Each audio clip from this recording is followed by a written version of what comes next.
In today's episode, we're going to be reacting to some of the last videos that were found on TikTok. So sit back, relax, enjoy, let's get into it. Y'all have no idea how much is being fed in this one picture. I'm about to give y'all an occultic ride that most people aren't even aware of. So two major things point out to me when I look at this picture. One, major occultism. Why? What is she holding? And we'll come back to black magic in a minute because it all fits together. What she's holding is a jester, and you may not know how symbolically powerful the jester is. In the highest rank of occultism, you'll find the Royal Order of Jesters. I can't say too much on this, so just Google Royal Order of Jesters. But why the jester? The jester is the only figure that could deliver bad news to the king, but they also entertained the king. Entertainers, if you will. They were basically second in command to the monarch. And they were to entertain the guests at the royal court, but they did so much more than that. And they're doing the same thing today.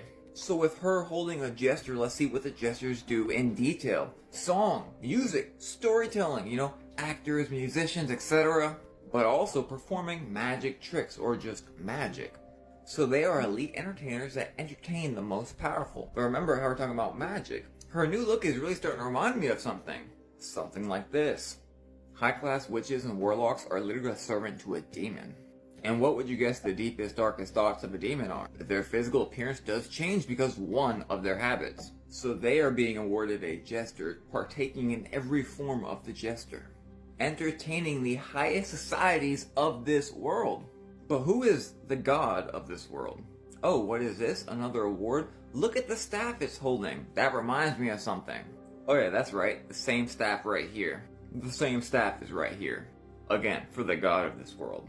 And again, the god of this world. The world is exactly the same as when we had kings and queens and they had serfs and we would live on the king's land. We live on the king's land because we pay taxes on what we own. The only difference now is the jesters don't just entertain the king, they entertain the masses. And drive all the masses to the god of this world.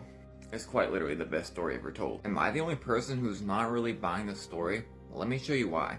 So let's start with the fact that it was ship 33 that had the issue apparently. Out of all ships, ship 33. In every single angle of the video we see it going with the horizon and not going up and down vertically.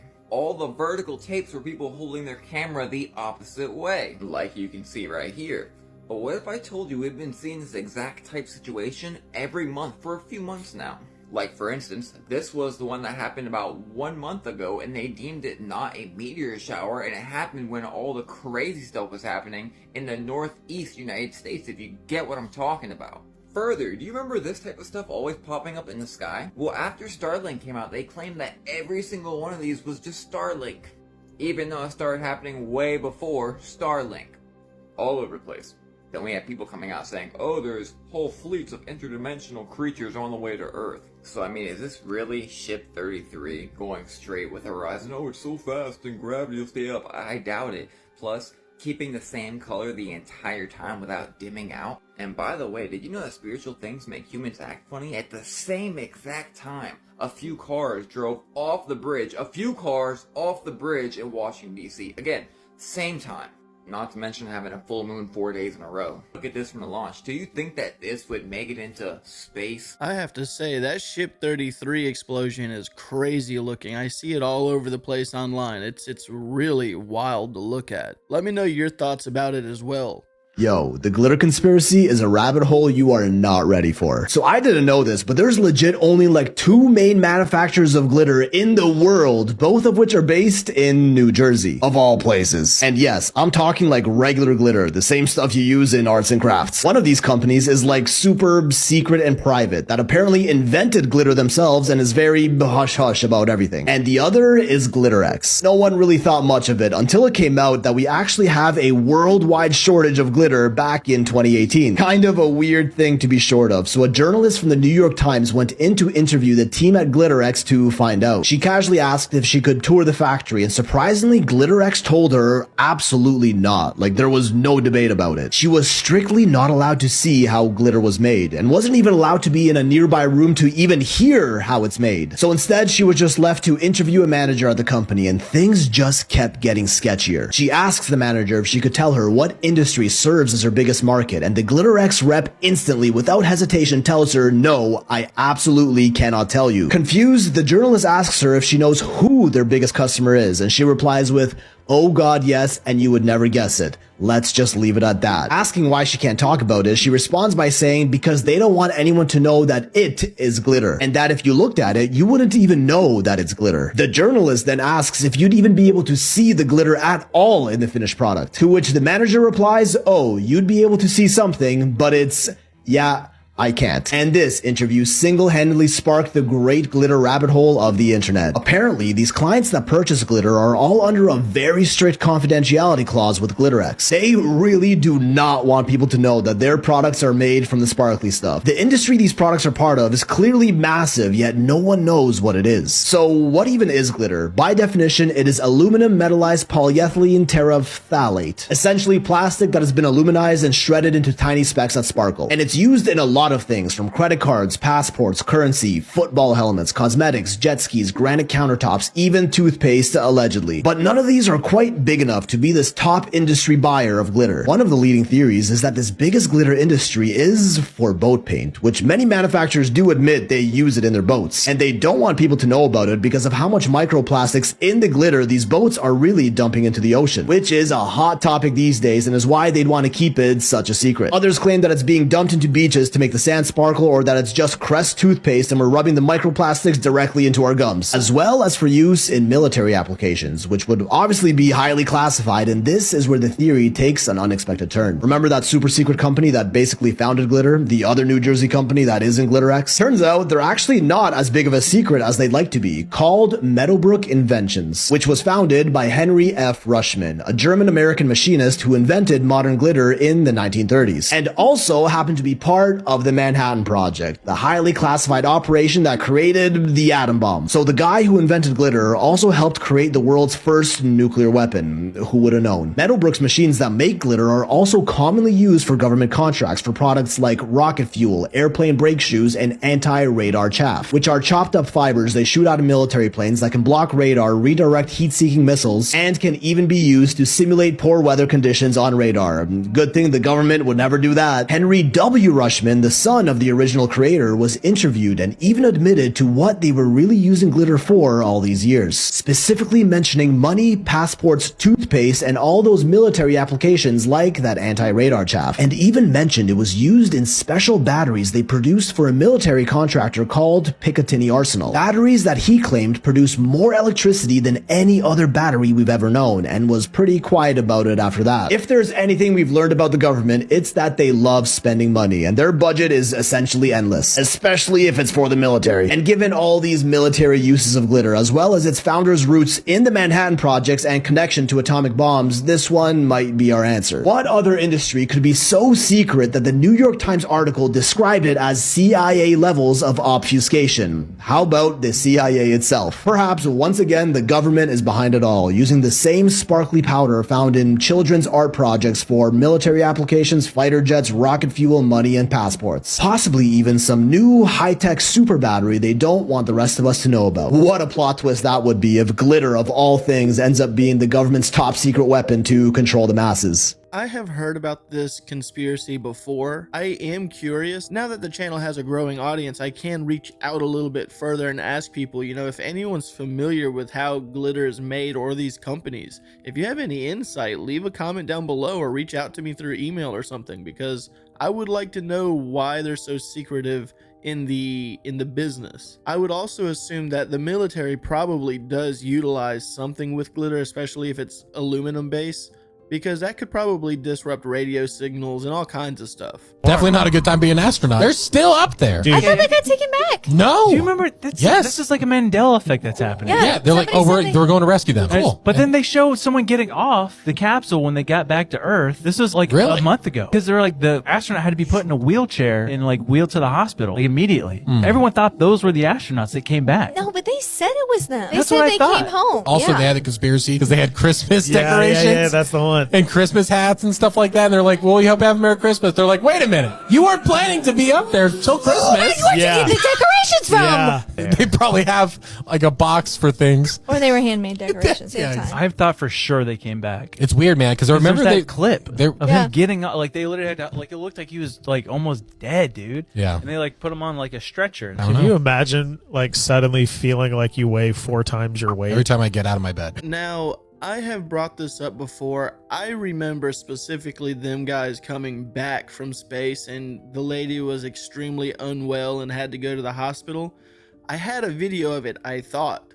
I cannot find it. I did a deep search. I watched almost 100 of my videos and I could not find that topic whatsoever. So it's really hard for me to tell. If anyone is familiar with what episode it was where we covered their coming back, because there was multiple people that said, yeah, we did cover that. If you can find that episode, please let me know because I cannot find it. And with that being said, a couple of people did bring to my attention, you know, with them having Christmas hats, there has been other trips to space with other astronauts that has left things from their trip. So they probably just had props that other astronauts and other people left in the space station for them to use and just have fun with. So it might not be a big surprise if they had like Christmas hats and things like that. But I'm almost 100% sure that they came back and were hospitalized and all of that. Let me know in the comments if you're familiar with it, and let me know if you can find that episode as well. Hey, if you haven't done so already and you're enjoying the show,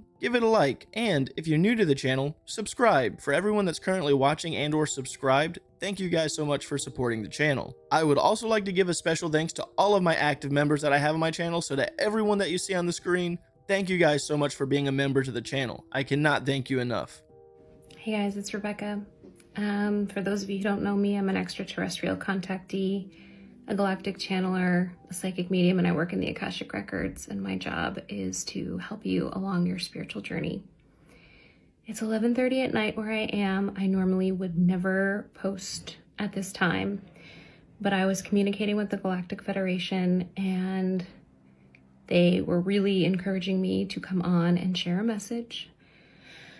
And if you have any idea what that's like, it's like having an itch that you can't scratch. There's no way I could have gone to bed if I didn't share this message. So many of you who are following me and following the stories around disclosure know that in the last couple of transmissions that I've brought through from the Galactic Federation, they have talked very clearly, communicated very clearly about their ships being in position to reveal themselves at close range on our planet. They're here. They've come through portals and also physically traveled through space to be here. I can see them. Like I can see the positions of them. It's hard to identify the exact geographical locations, but I can see them in my mind's eye, almost like remote viewing the Earth and the positions of these ships. And so they were talking about revealing the first ship, and they're going to be revealing one ship at a time. They were talking about revealing the first ship mid to late January, and they have told me, I was feeling it earlier, which is why I tuned in. I was like, they have shown themselves. Why aren't we seeing any news about it? What's going on? So I just connected with them and I'm like, what's the deal, guys? What's going on? And they have revealed their first ship. It is, the most that I can tell you is that it is at a naval base, a U.S. naval base, over a large body of water. So there are many of those. I have narrowed it down to the location. I asked them if it was correct. They said yes. They asked me not to share that to allow the military time to control the narrative around disclosure, because the Galactic Federation and our extraterrestrial supporters do not want to interfere more than they feel that they need to They want to lovingly give us the opportunity, the military, the United States, the opportunity to begin the disclosure dialogue. And I asked them, why one ship at a time? And they specifically said, so as not to create fear. You don't want, dozens and dozens of large ships at close range showing up all at once. Many people will be in fear of some sort of alien invasion. They just keep reminding me to share the message that they do not come for any other reason than to support us in our ascension as a collective. They continuously repeat, tell them not to be afraid, tell them not to be afraid, tell them not to be afraid. We are here in love. We are here in peace. I am terrified sharing this message on here because this is the most detailed telepathic communication that I have had with them thus far. I get, it's pretty clear, but they tend to be very, like my communication with them is clear. What I hear is clear, but they tend to be very vague in timing, locations, things like that, because the energy is always shifting. And so I'm kind of like, my heart's racing a little bit going, oh my gosh, they want me to share this. I'm like, what if I'm wrong? What if I'm wrong? And they're like, you're not wrong. You're not wrong. So here I am, guys. I'm here in this life to share this information with you because I can access it, because I have that, because I came into this life with that gift, and I'm so grateful for it. But it's also really hard because a lot of people think I am insane. So I asked, how long are you going to let them twiddle their thumbs and decide if they are going to tell the public about this? They've said not long, probably anywhere from 2 days to maybe a week before they showed me moving out away from the base, the ship moving away from the base and into the larger body of water so that they would be visible to the public, because they made it clear that where they are now, any civilian would not be able to see them and then go out and report. And that's on purpose. They want to respectfully give Earth an opportunity to announce their arrival. I understand it. I know some of you might not, but I understand it because I feel the logic, I guess, on an energetic level that's coming from them, and they just don't want to ruffle more feathers than they need to. They also don't want people to get hurt.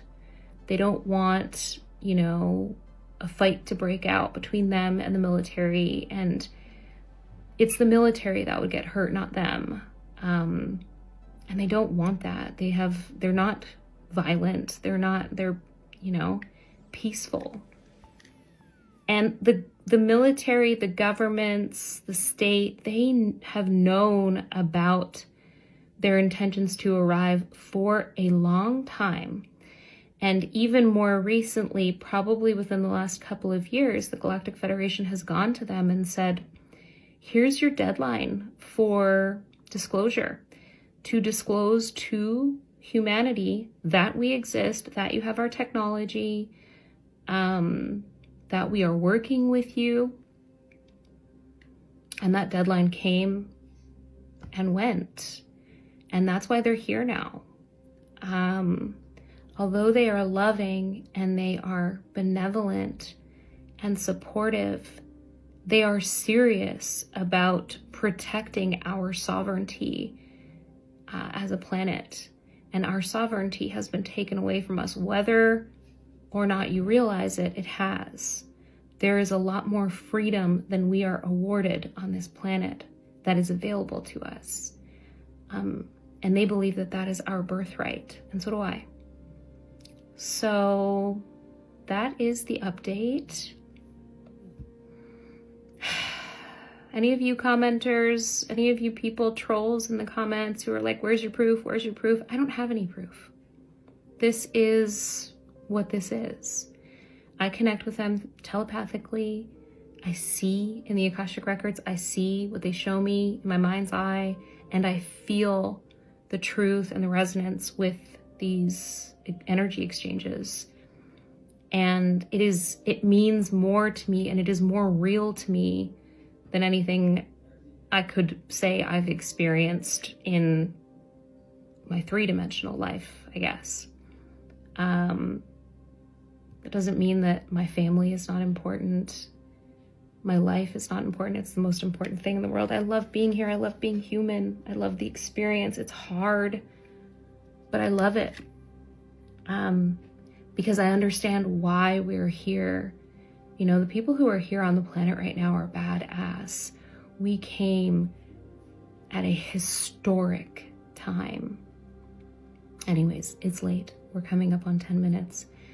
I love each and every one of you so much. Go out, look up at the stars, call them in, ask for support. Happy ascension. Well, we have a few more days to a week and we'll see what happens. So if there's going to be a mothership that makes an appearance within a week's time, we should be seeing it soon. And I don't believe that that's one of the reasons why they're getting rid of TikTok either, because there's definitely going to be other platforms out there that we will be able to witness this event if it happens. Let me know in the comments of what you guys think. This is one of the most disturbing experiments in history. The experiment was done in the 1960s. It was performed on dogs, and it was unethical and cruel. It also gave us a lot of insights into a dark aspect of human psychology and a sociological phenomenon to control and manipulate called learned helplessness. So let's talk about it. Reminder, I tell a lot of dark stories on this channel, and this one.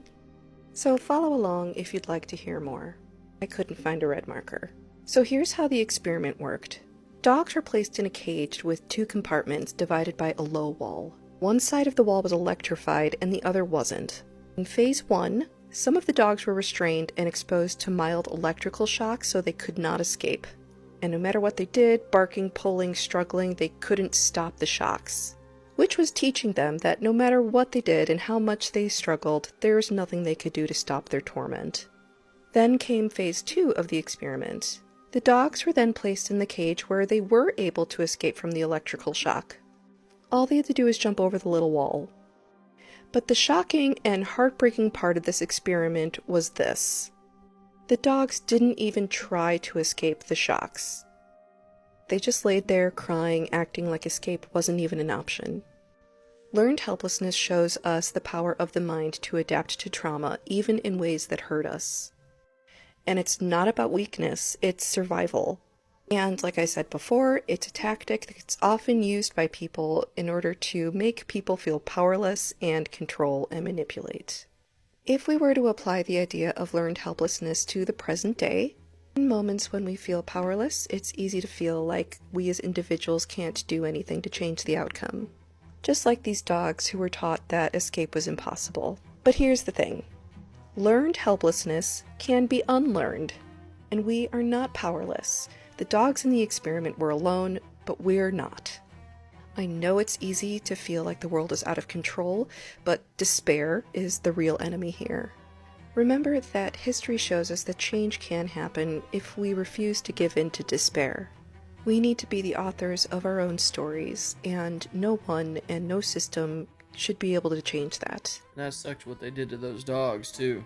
This little device is a motor, and it has no moving parts other than a cavity filled with liquid metal. And it could, potentially, revolutionize how satellites control their orientation in space. Or maybe not. I don't know. I'm just a guy making videos on YouTube. But it is a really cool idea, and there are some attractive features to a liquid metal motor like this one. So, today we're going to talk about magneto-hydrodynamic liquid metal reaction wheels. This project was actually inspired by a comment on my liquid metal field emission project. Someone was curious if you could use a magneto-hydrodynamic pump to spin up a liquid metal, and then use that as a reaction wheel. And it completely nerd sniped me, and I fell down a pretty deep research rabbit hole, culminating in the video today. So first, what's a reaction wheel? Well, it's basically just a flywheel that you spin up or down. When placed on a satellite, it allows you to change the orientation of the spacecraft. This is done through the conservation of angular momentum. As the flywheel spins up in one direction, the spacecraft rotates in the opposite direction. If you have 3 of these in 3 different axes, X, Y, and Z, you can control the flying position and orientation of a satellite and point it at a target of interest, like a feature on the ground that you're tracking or distant galaxies. Reaction wheels are super common on satellites, and although there are a few different variants and technologies, they basically all boil down to the same thing, a motor with a flywheel attached to it. Okay, so what's up with this weird liquid metal thing that I built? When a strong magnetic field is applied to the liquid metal in one direction, and an electric current is applied perpendicular to that direction, the metal begins to flow. It follows the right-hand rule that you might have learned about. Magnetic force is in this direction, and the electric field is in this direction, which means the metal experiences a force in the third direction, perpendicular to both. This kind of pump works with any liquid that's conductive, so you can technically use it on things like molten salts or even seawater. And there's a lot of interesting applications, not in space, using this kind of technology. And if we pump the fluid in a circle, we essentially make a rotating flywheel out of the liquid. It's a reaction wheel. Okay, so let's take a look at my prototype first so we get an understanding about how it's constructed and how it works. And then we'll talk about some of the pros and cons of this technology and why it's interesting for satellites. My first device was very simple. There's basically like a plastic body or housing made out of Delrin, which has a channel in the middle to hold the liquid metal. A ring magnet is placed on the outside of the body, and smaller segment magnets are placed on the inside. It's magnetized so that the north and south poles are on the inner and outer faces of the magnet, rather than the top and bottom, like you would normally see on magnets. Then we place an electrode on the bottom, fill the channel with liquid metal, and place another electrode on top. With the magnetic field horizontal and the electric field vertical, the direction of force that the liquid metal feels is perpendicular to both, resulting in the liquid metal being pumped continuously in a loop. You can't see anything with the full electrode, but if we use a thin wire loop, you can kind of see the liquid metal rushing around and when the power is turned on. Unfortunately, the surface tension and oxide skin means the motion is under the surface and it's not super clear on video. To make it a little easier to see, we can take a wire and just poke it into the liquid metal. The electric field is contained to a relatively small region now, so the pumping action is most vigorous next to the electrode, and it grows weaker as it travels around the loop. It's not nearly as efficient, but it's a lot easier to see on video. So, does this work as a reaction wheel? Well, normally these things are tested on an air bearing, but as a quick and dirty approach, we can just hang it from a long piece of string.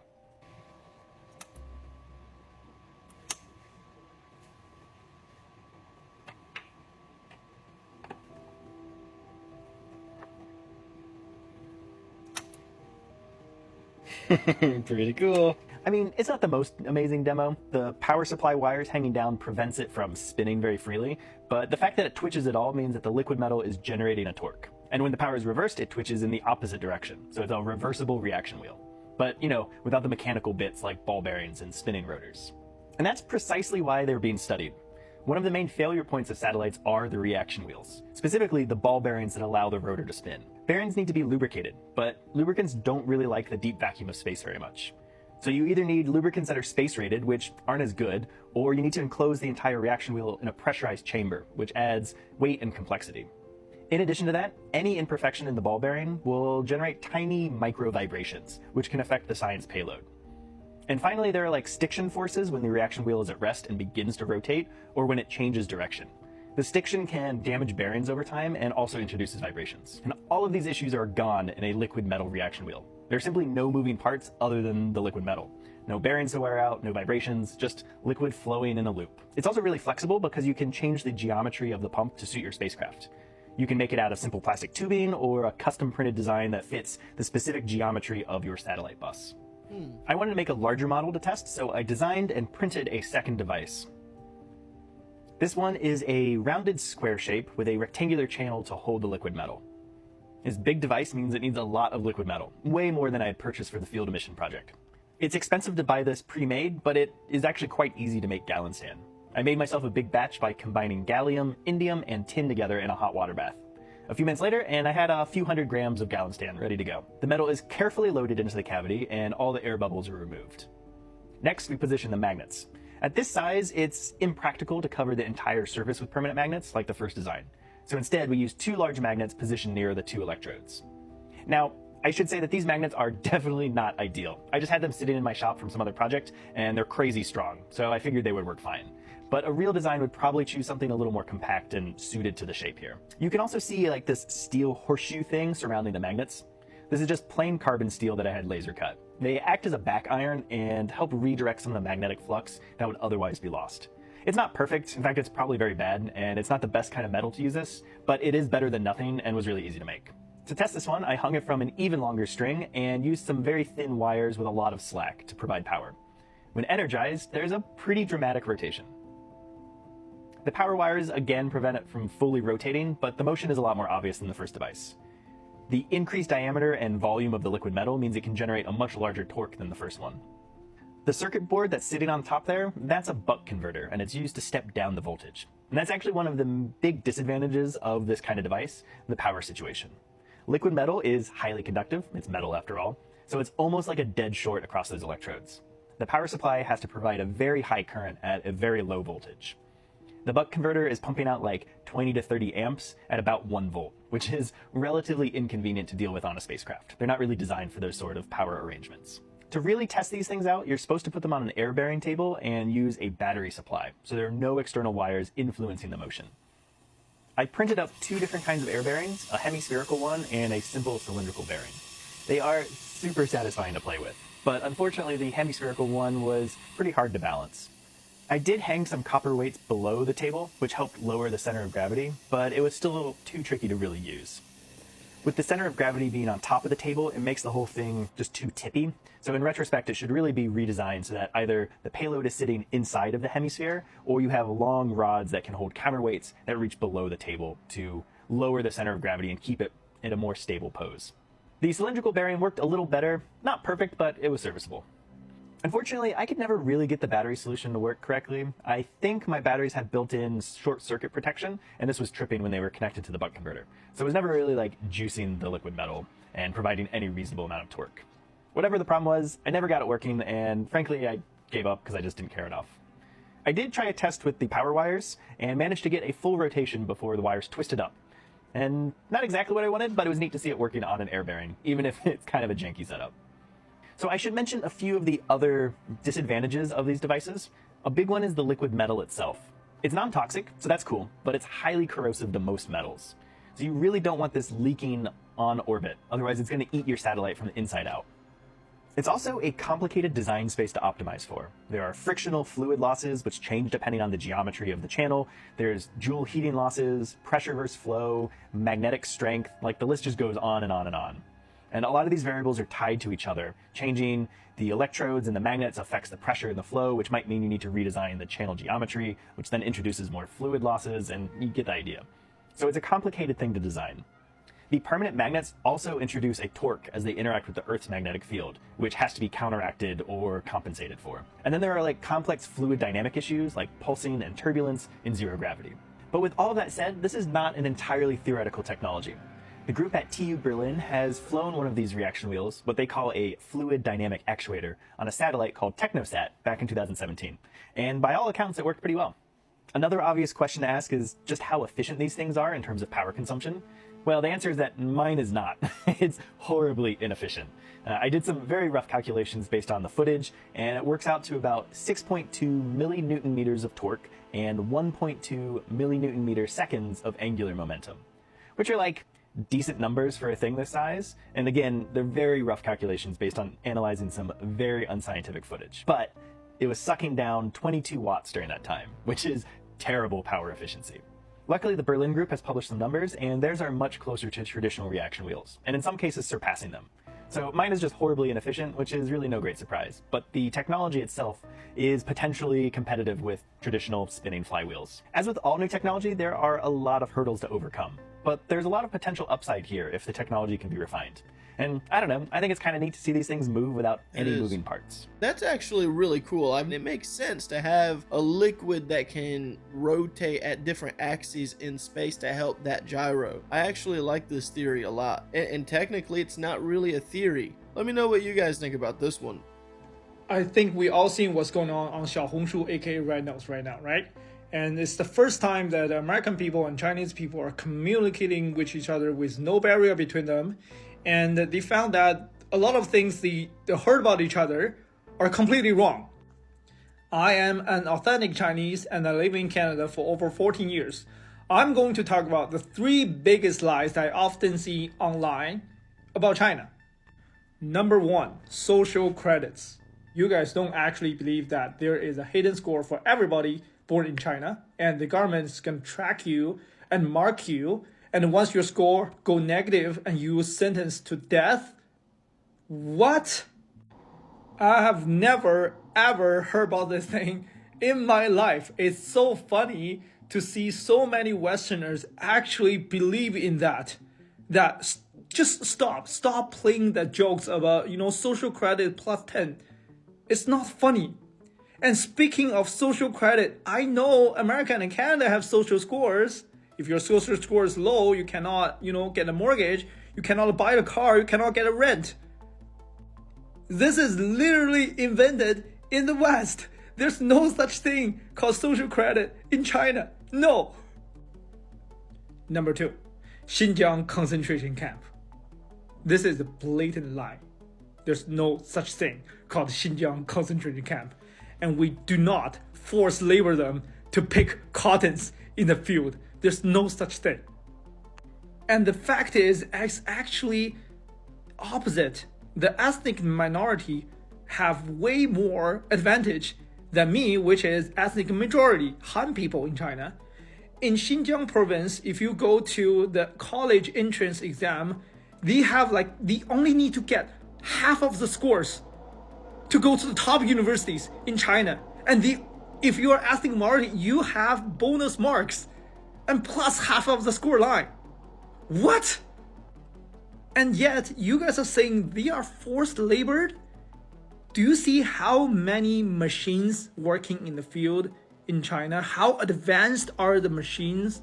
Do you know Chinese are using drones for harvesting, for fertilizing, for everything in the field? Listen, if you've never been to China, if you ever get a chance to go to China, go to Xinjiang. It's so beautiful. Things are so nice. The people are so beautiful. The food is so good. I guarantee you won't regret. Number 3, China is not safe. If you're a foreigner, if you ever travel to China, you will get detained for no reasons. This is another blatant lie. Actually, China is the safest country in the whole world. Do you know that we don't really have the occupation called thieves? Because everything is going digital, that when I go back to China, I don't even carry my wallet. There's no use of cash. You only need your phone for everything. You go on the bus, you go on a subway, you go to the hotel, your ID is on your phone, it's okay. You don't need to bring anything. So if your phone is out of power, you can just rent a portable charger for 30 cents per hour. And if you are a thief in China, even if you steal a phone, what you can do with it? You cannot unlock it. So there's no such thing called thieves in China. It's just so safe. And people be like, oh, there are cameras everywhere. Do you know where has the highest camera density in the whole world? London. The cameras are only in the public spaces for security reasons. So if you're not a bad guy, if you don't break a law, why are you afraid of cameras? And I know that in Canada, if your car got stolen or car got broken into, you report that to RCMP. They will just tell you that there's nothing we can do about it. Even if there's a camera and shoot everything, and they still tell you there's nothing we can do about it. And it's so safe that you can go out at midnight at 1 a.m. And the only danger is that just so many street food that are so cheap, you can just easily get fat. That's it.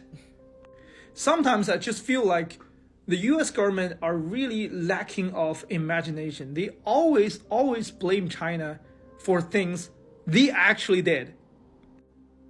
And that the Chinese government are spying on you and stolen your data. Why it sounds like Facebook. Snowden, do you guys remember him? As a Chinese, I really welcome all the Westerners to go to China and travel and see it yourself with your own eyes. It's not hard to get a visa. Just go. It's cheap. So with the whole TikTok ban going on, a lot of people are going to another Chinese app called Red Note. And I guess a lot of people are learning that China is not as bad as people made it out to be. Leave me a comment down below if you know anything about China. If what this guy is saying is true, I can always go offhand and Google some of this information for myself. And when I Google if they have a social credit system, it does say that they have a social credit system, how everyone that I've ever heard talk about China has. So I don't really know if this guy is telling complete truths or if there's things that I'm just not understanding within that realm. So leave a comment down below if you know better. And also, do you know anything about Red Note? Have you seen any videos on there? I have not personally gone out of my way to go to Red Note. I don't think I will, but let me know if it's something worth looking at. Science agrees that everything in the universe comes from one energy source. Some call it universal energy, some call it life force energy, some of us, for the lack of a better name, just call it God. They also agree that everything in the universe is nothing more than electromagnetic energy. The birds, the bees, the grass, the trees, and you and I are nothing more than a series of energy systems put together in a very interesting form. In this world, we call it matter. Would you be kind enough to take your watch off? I collect watches. Okay. Thank you. Would you take your glasses off? I won't ask you to take anything else off. Okay. The thymus gland is your immune system. Any energy that impacts his thymus gland in a positive way will allow him to lock his motor muscles. A motor muscle is any joint muscle. If it affects him in a negative way, he will be unable to lock that motor muscle. Show me your strength. I'm just going to take 2 fingers, pull down, and you don't mess with John. Okay, hang on to that, John. Okay, once again, show me your strength, John. And he's one tough cookie, and he's really struggling too. That was 2 fingers. Almost thought I was going to have to use 3 for a minute. This is a battery-operated watch. There's a logical explanation. You could see this one coming, couldn't you? Emitting 1 pulse, electrical pulse per second, going directly into his electrical system and short-circuiting his electrical system. And every minute he wears this, it lowers his immune system, makes him more susceptible to colds, the sniffles, and whatever else follows that. Let's just lay that back there. And I'm going to ask you to step back for just a moment. Okay. And Zelda's turn. Do you have a watch? Yes. Oh, that completes my collection. Okay, show me your strength. You're in good shape. And may I have her glasses? Would you be kind enough to put your glasses on? Again, show me your strength. Now, there's a logical explanation to this, too. We're electromagnetic beings, are we not? Energy's coming out of our head into this big ball of energy out here, going back and forth. Energy's coming out of the side of Zelda's head, finding the path of least resistance called metal. Comes around to the other side, has no place to go. Now, the interesting thing about electricity is it wants to complete a circuit. And if it can find a pathway, it will do so. You just happen to be a good conductor of electricity. Interestingly, if you took a metal chain, came around to the other side, that energy would simply chase in the necklace effect and she would test strong. So if you had plastic glasses, which you would test okay, and then put a metal chain, you've just created the same thing all over again. And for you gals that have pop-on bracelets, is it your desire to have your watches and glasses made safe for you? Yeah, absolutely. Okay, good choice. It makes no difference whether your watches and glasses are here, at home in the dresser drawer, or on another planet, because thought goes instantly anywhere in creation. Be kind enough to repeat this proclamation with me. It is my desire, from the divine love that flows within my being. Allow now, that my light of love, my light of healing, my light of protection, my light of power and wisdom, becomes a permanent part of the materials I hold in my intent. Allow now that these resonate at the highest frequency of unconditional love. Go, and so it is. Take a deep breath and let it go. Would you hold your watch in your hand? You have your glasses on. You got yours on. That's fine. Put your arm up. Give it all you got, kiddo, because I am. Don't go away. Put it up, big guy. I cannot budge him.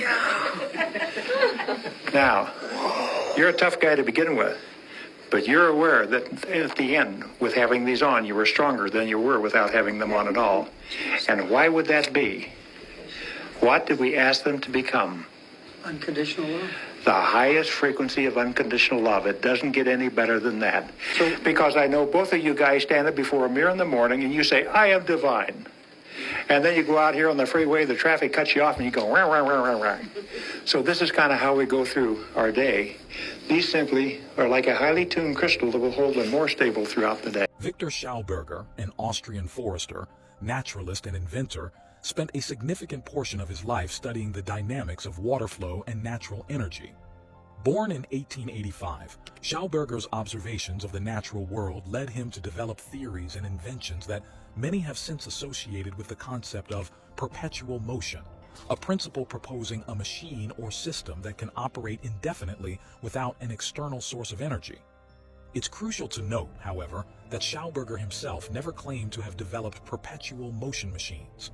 Instead, his focus was on understanding and utilizing the natural power of the Earth, particularly vortices in water flow, which he believed could be harnessed for beneficial purposes. Schauberger's approach was deeply rooted in his observation of nature. He believed that modern technology and engineering ignored the harmonious principles found in natural systems, which, according to him, could lead to energy generation without the cost of environmental degradation. His famous aphorism, "Understand nature, then copy nature," reflects the core of his philosophy.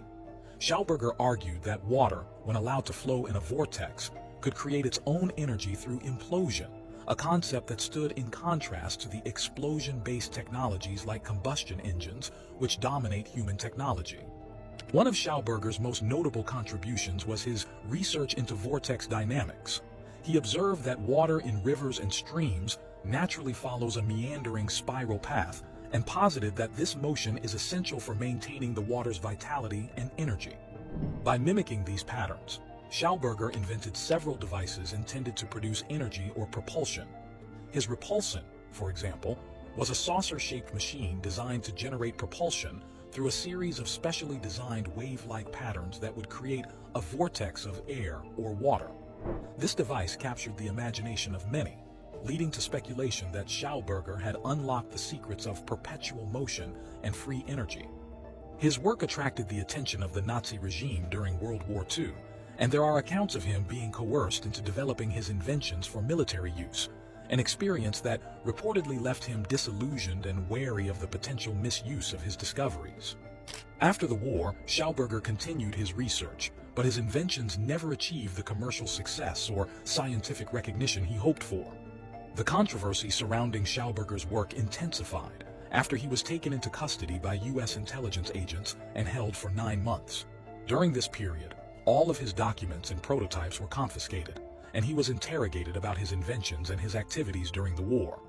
This episode has fueled speculation suggesting that Schauberger's innovations in harnessing natural energies were of such potential that they were considered a threat to the established scientific, economic, and political order, leading to their alleged suppression by the U.S. government. So, did you all drink the Kool-Aid? I'm just trying to figure out where everybody went. The things I come here for are conspiracy theory and biblical prophecy and predictive programming, and I am a complete nerd when it comes to those things. I love it. But that stuff is all missing right now, because everyone is talking about the TikTok ban and sticking it to the government and moving over to Red Note. And all I can think about is the movie Leave the World Behind.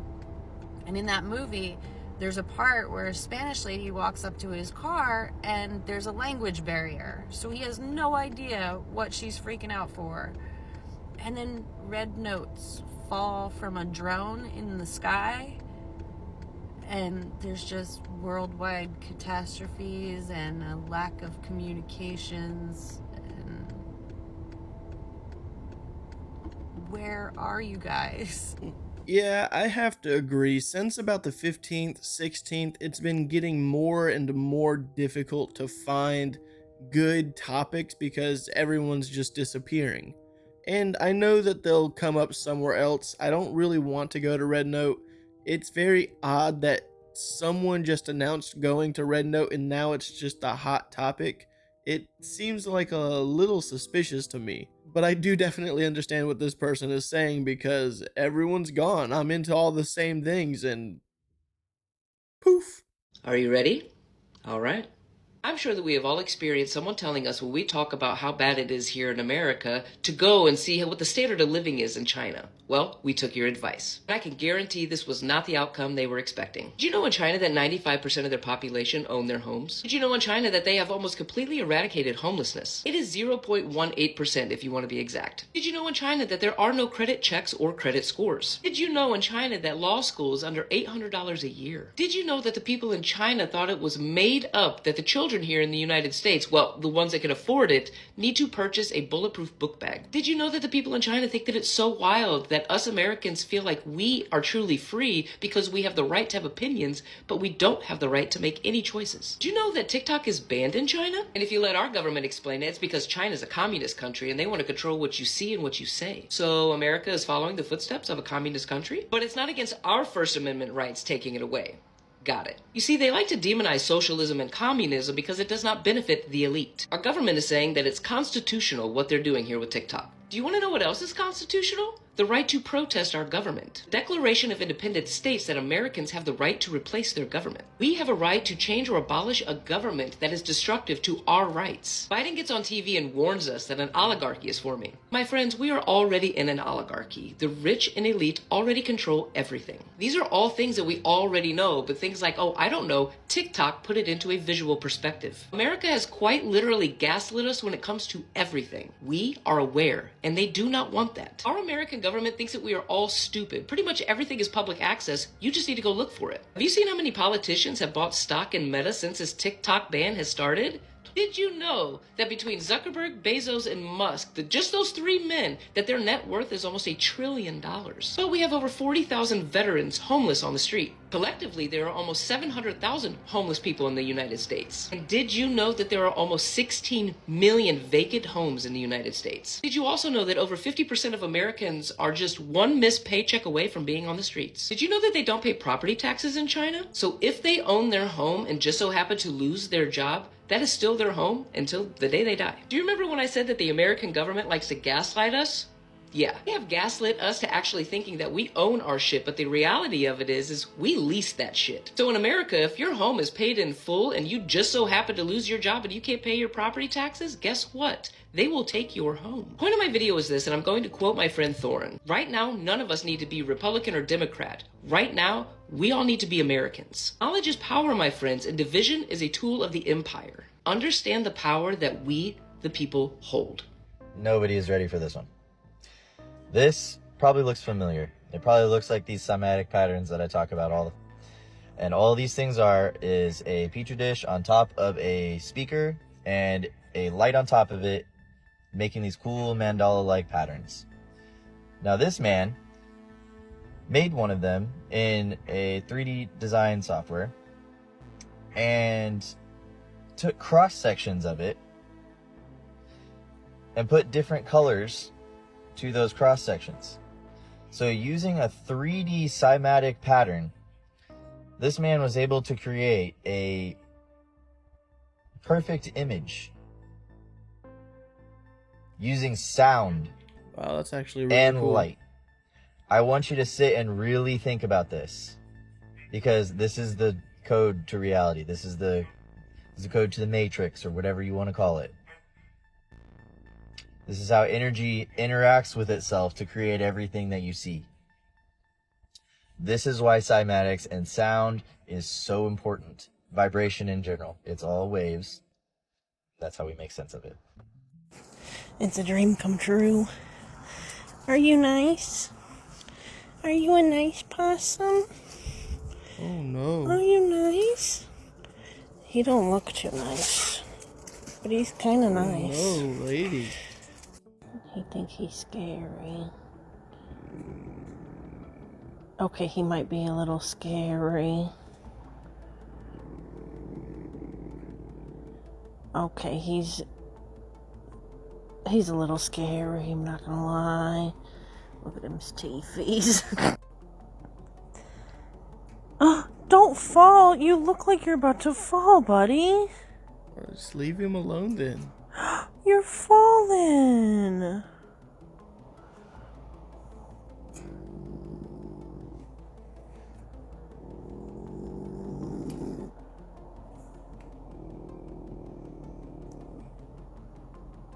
Do you actually bite, though?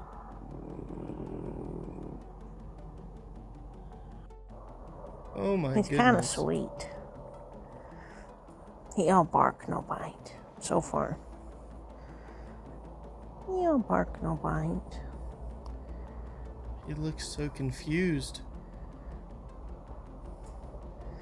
He all bark, no bite, isn't it right? His breath be Yeah, your breath. I'm sorry if that offended you, but your breath is kicking, guy. Your breath do be stinking.